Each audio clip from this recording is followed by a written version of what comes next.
사명이 있기에 거룩하게 사는 것임을 믿으시길 바라겠습니다. 우리에게 주신 사명은 우리를 거룩하게 하는 은혜가 아닙니다. 여러분, 사명 자체가 뭐예요? 여러분들 한번 생각해 보십시오. 여러분들이 예수님을 안 믿었다면 여러분은 어떤 삶을 살고 있을까요? 저도 가끔 그런 생각합니다. 내가 만약 예수를 안 믿었다면 나는 지금 뭐하고 있을까? 내가 목사가 안 됐다면 나는 지금 뭐하고 있을까? 평범하게, 지극히 평범하게 살았겠지요.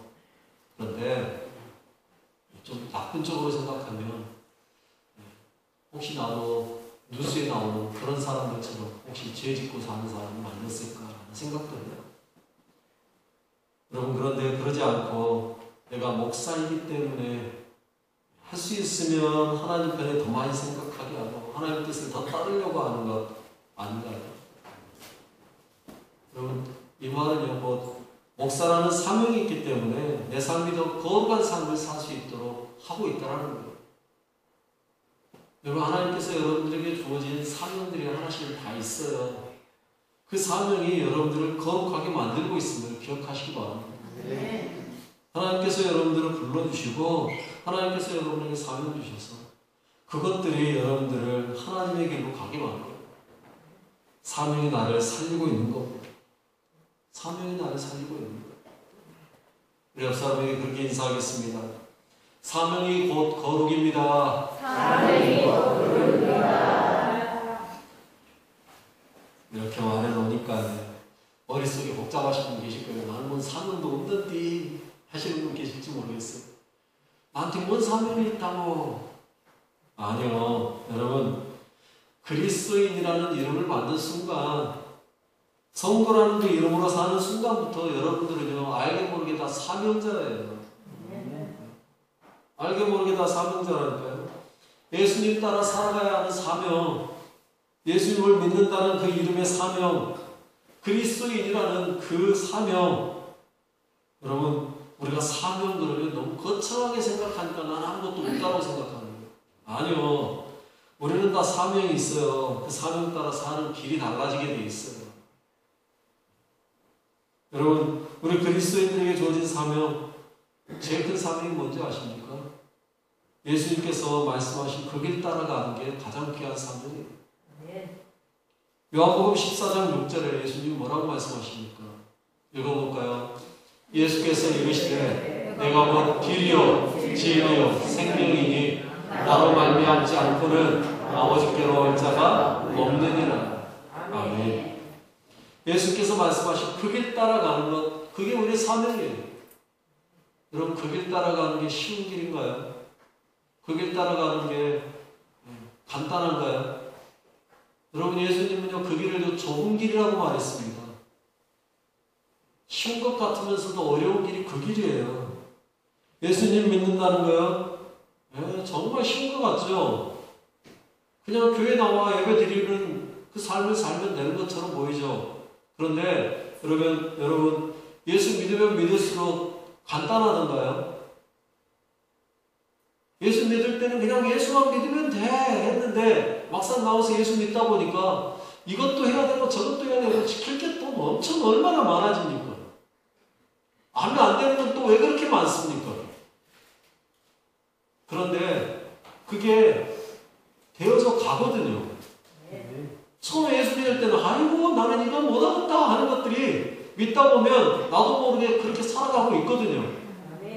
왜 그래요? 사명 따라 가다 보니까 되는 거예요. 그래서 나는 술 마셔서 교회를 못 나가, 나는 담배 피워서 교회 못 나가 하는 분들 계시면 저는 그렇게 말합니다. 내가 허락할 테니까 나오십시오. 내가 뭔데 내가 허락하겠다고 이야기하겠어요. 그런데 나와서 다니다 보면 알아서 은혜 받으면서 담배 끊고 술 끊고 다 끊더라고요. 왜? 자기에게 주어진 사명이 뭔지를 깨달으면요, 됩니다. 거룩하게 되어져 가는 거예요. 여러분, 사명 따라 살아가면 거룩해지는 겁니다. 내가 거룩하고 싶어서 거룩해진 게 아니라 사명 따라 가다 보니까 되는 거예요. 여러분, 오늘 본문은 제사장들을 위임하는 위임의식에 대해서 이제 이야기를 하기 시작해요. 28장까지 제사장의 옷에 대한 이야기를 했고요. 그리고 이제 그 옷을 드디어 입혀주는 일을 하는 거예요. 그게 위임식입니다.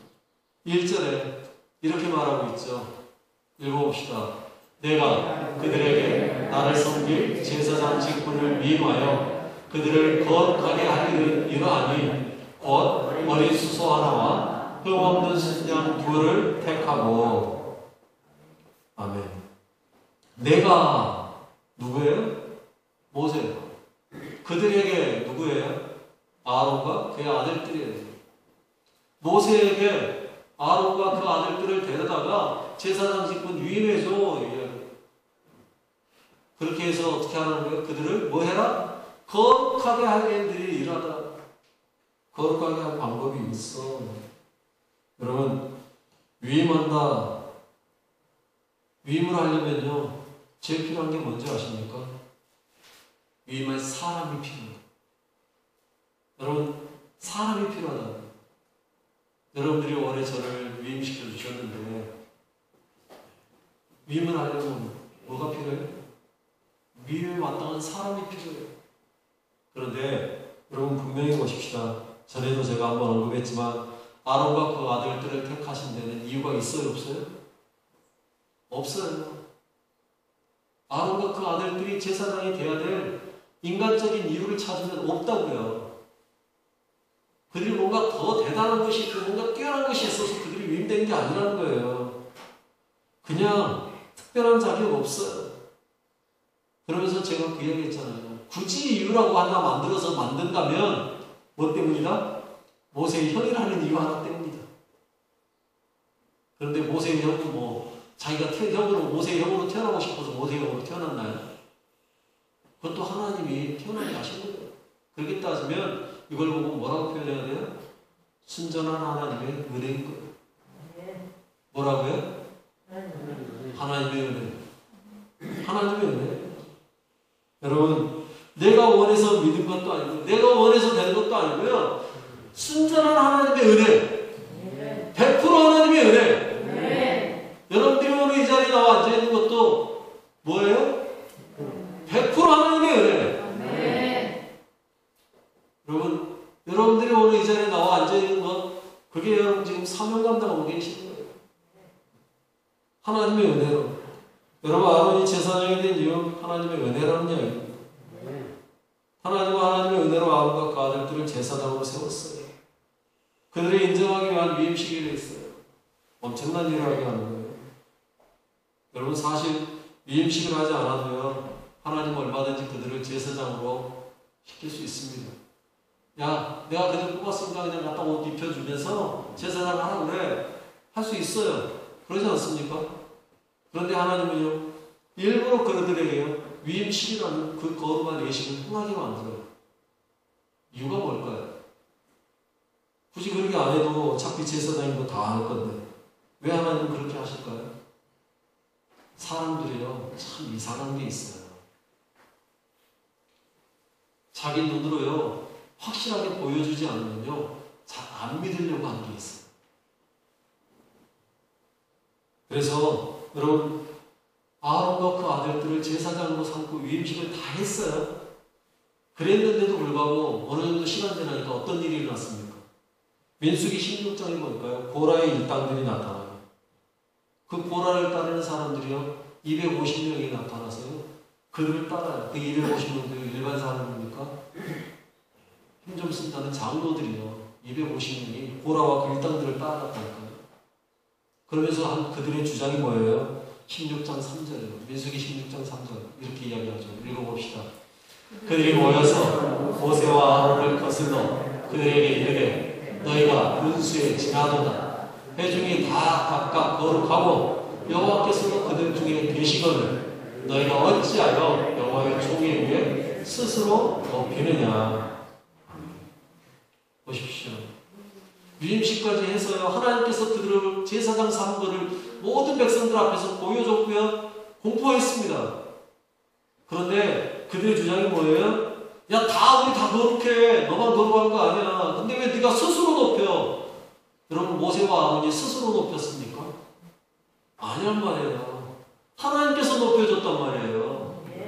그런데요, 왜 너 스스로 높여? 라고 표현하는 거예요. 여러분, 사람은요, 나보다 더 위에 있는 것 인정하고 싶어 하지 않습니다. 누군가가 내 위에 있는 것 기분 나빠합니다. 끌어내리고 싶어 합니다. 그러나 여러분 분명히 아십시오. 하나님의 일하는 데에는요, 높고 낮음이 없어요. 위에 있고 낮은 데 있고가 아니에요. 높인 게 아니라니까요. 일하라고 주신 직분일 뿐이지 그게 높낮이가 아니란 말입니다. 그런데 사람들은요, 그걸 높낮이로 봐요. 그러다가 교회 직분을요, 올라가는 줄 알아요. 장로 되면 올라가는 거고, 목사는 더 올라가는 거고, 거기다 이제 위임까지 받으면 위임 목사가 제일 높은 자리에 있는 줄 알아요. 아니요. 제일 낮은 자리예요. 더 밑에서 섬기라는 자리예요. 더 섬겨야 돼요. 그런데 사람들은 그걸 인정 안 해요. 아니요. 여러분, 사명 감당하라고 준 자리이고요. 그 자리를 통하여서 더 낮아지고 더 거룩하게 하기 위한 하나님의 계획인 걸 기억하시길 바라겠습니다. 이렇게 아론과 그 아들들을 택하여서 하나님은요, 그들을 불러서 회막에서 위임식을 행하라고. 네, 위임식을 행하는 순서를 한번 보시면요, 참 대단해요. 처음으로 하는 의식이 뭔지 아세요? 오늘 보면 4절이에요. 이렇게 이야기하죠. 읽어봅시다. 너는 아론과 그의 아들들을 회막문으로 데려다가 물로 씻기고. 제일 먼저 뭐부터 해야 돼요? 물로 씻기고. 물로 씻기고. 오늘 우리 성경에는 그 물이 어떤 물인지에 대해서는 이야기 자세하게 안 나오는데, 원문에 보면요, 이렇게 표현해요. 그 물로 씻겨라. 그 물. 그 물. 특정한 물이라는 이야기예요. 어떤 물일까요? 회막문으로 들어가면 안에 있는 물은 딱 하나 있습니다. 어떤 물일까요? 물두멍에 있는 물이에요. 여러분, 그 물두멍 안에 있는 물은 특별한 물입니다. 왜 특별한 물인지 아십니까? 그 물이 특별해서가 아니고요, 그 물두멍에 담겼기 때문에 특별해지는 거예요. 똑같은 물이에요. 그런데 그 물두멍에 담는 순간 하나님은 그 물을 어떤 물로 표현한지 아세요? 거룩한 물이라고 해요. 여러분, 성막 안에 물두멍에 물이 부어지는 순간 그 물은 어떻게 된다고요? 거룩해지는 거예요. 마찬가지로 아론과 그 아들들이 그 물로 씻음을 받는 순간 그들은 어떻게 되는 거예요? 거룩해지는 거예요. 우리가 처음부터 거룩했습니까? 우리들도 똑같은 죄인이죠. 그런데 우리가요, 거룩해지는 방법이 있습니다. 이 땅에서 거룩하기 위해서, 우리가 이 땅에서 죄사함 받는 방법이 두 가지가 있다고 표현해요. 첫 번째가 세례고요, 두 번째가 성만찬이에요. 여러분, 이걸요, 그래서 성례식이라고 표현하는 거예요. 거룩해지는 의식. 여러분들 예수 믿고 얼마 지나지 않아서 다 세례 받으셨어요. 세례를 뭘로 받으셨어요? 물로 받으셨잖아요. 여러분, 오늘 본문의 이 씻음의 이야기는 어쩌면 세례하고 똑같아요.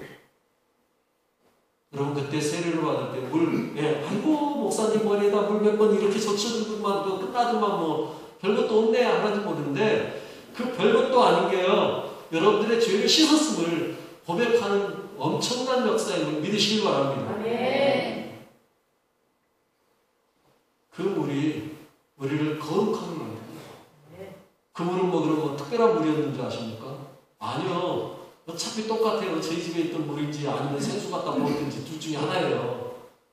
여러분, 세수할 때 썼던 물하고 똑같은 물이었어요. 그런데 그 물이 세례 뭐라 해야 돼요? 그 그릇에 담겨지는 순간 그 물을 하나님께서 특별한 물로 바꿔주시는 거예요. 그래서 여러분들이 죄를 씻음받게 만드시는 거예요.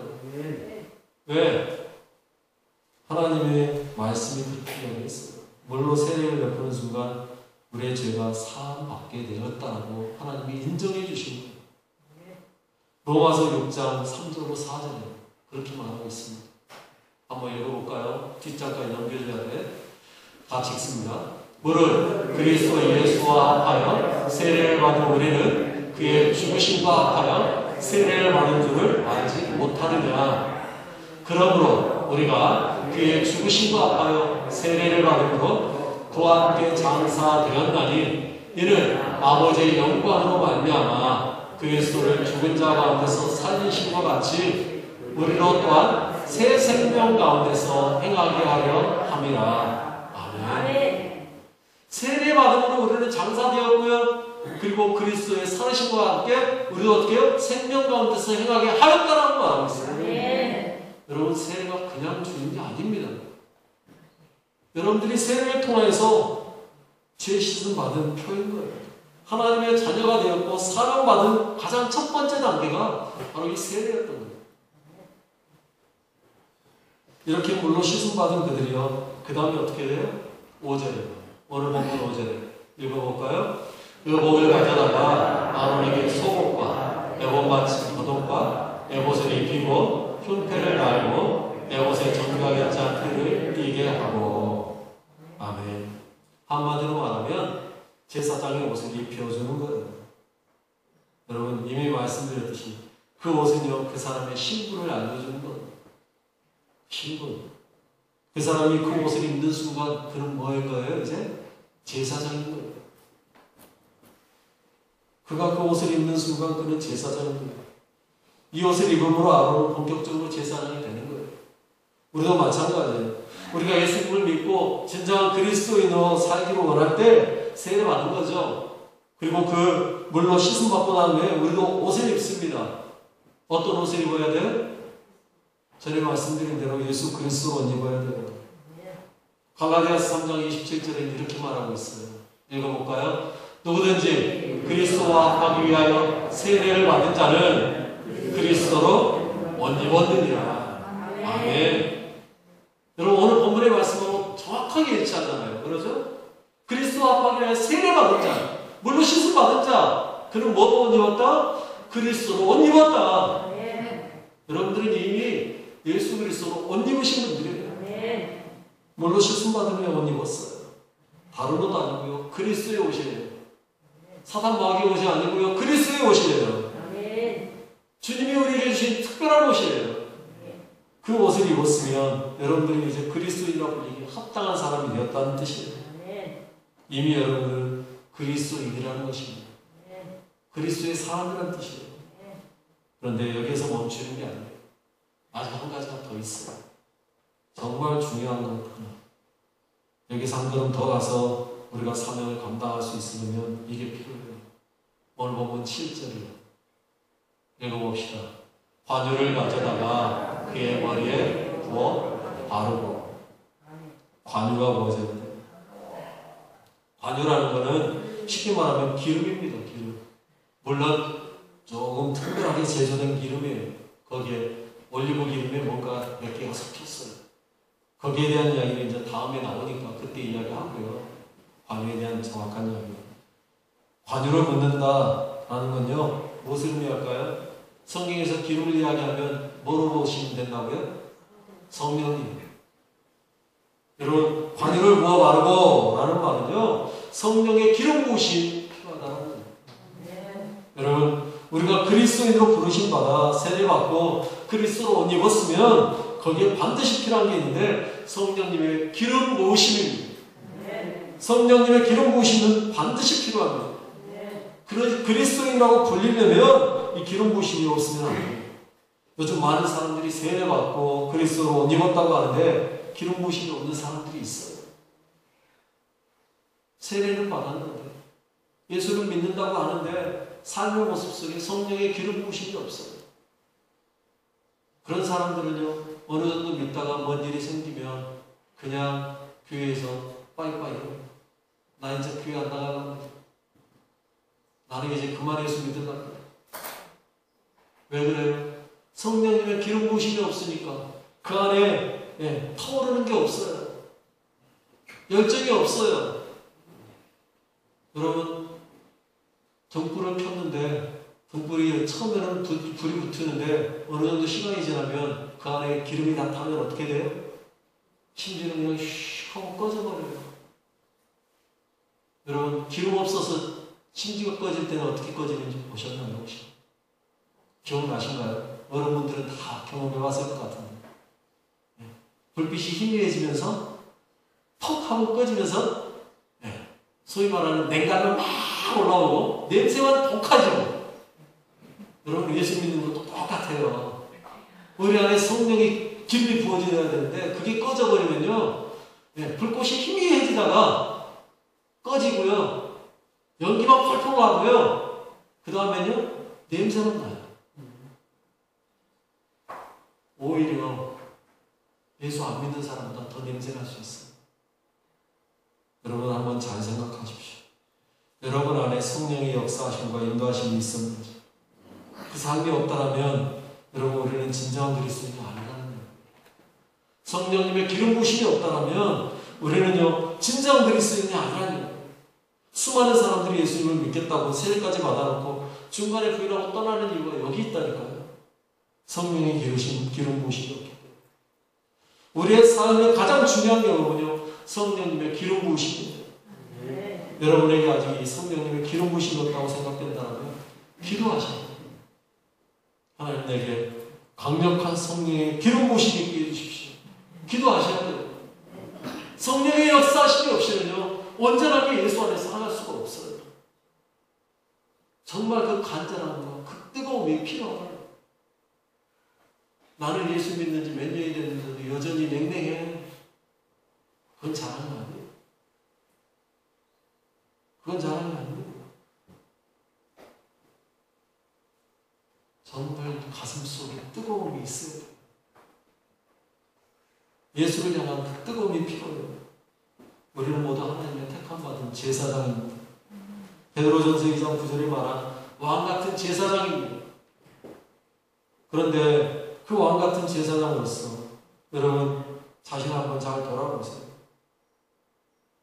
나는 진짜 예수 그리스도를 믿고 있는가?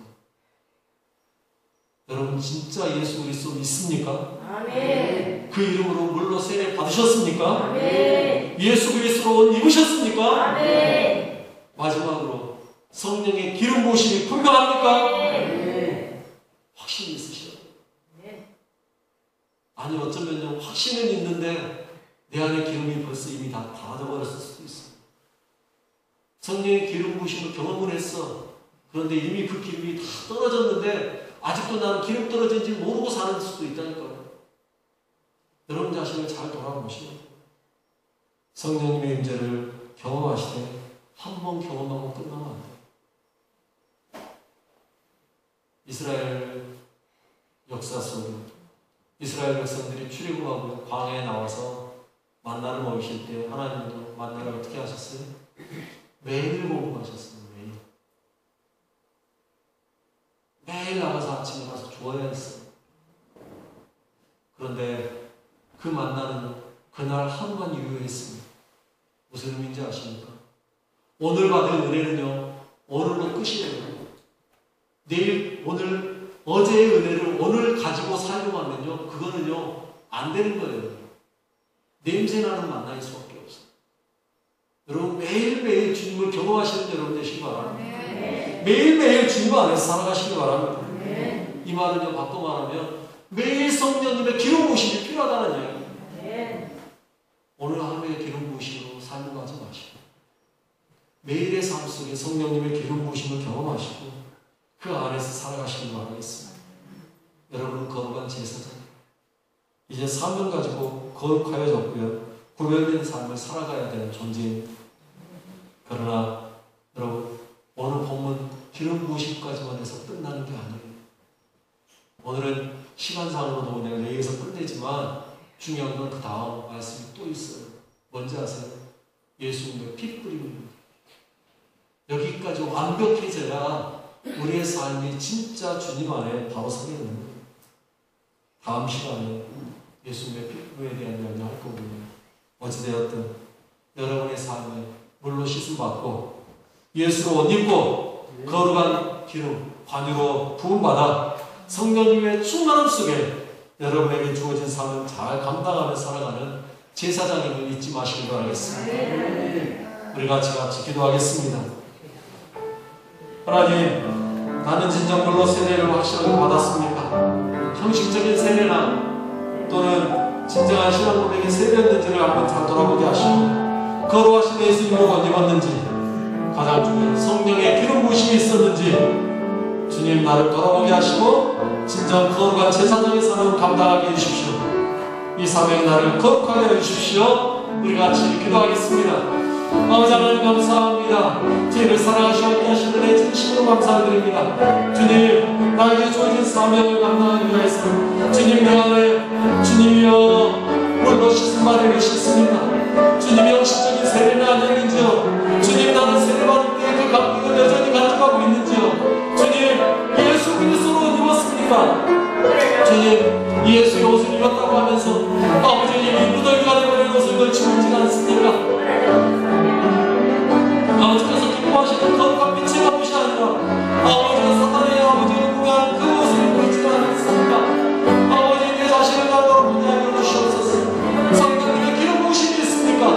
주여 이미 말라버리고 이미 미끄러져 버리고 이미 다 타버린 아버지 그 기름병 속에 아버지 나는 도저히 기름이 존재하는 줄 생각하고 아버지 그 기름만 나고 있는 아버지 그 기름만 들고 있는 자는 아닙니다.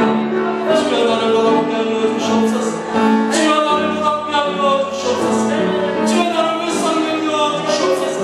성령의 기름 부으심으로 성령의 역사하심으로 성령의 뜨거움으로 주님을 찬양하게 하여 주시옵시고 주님을 높이게 하여 주시옵시고 주님만 자랑하게 하여 주시옵시고 주님만 높이며 나갈 수 있도록 아버지 나를 불쌍히 여겨 주시옵소서.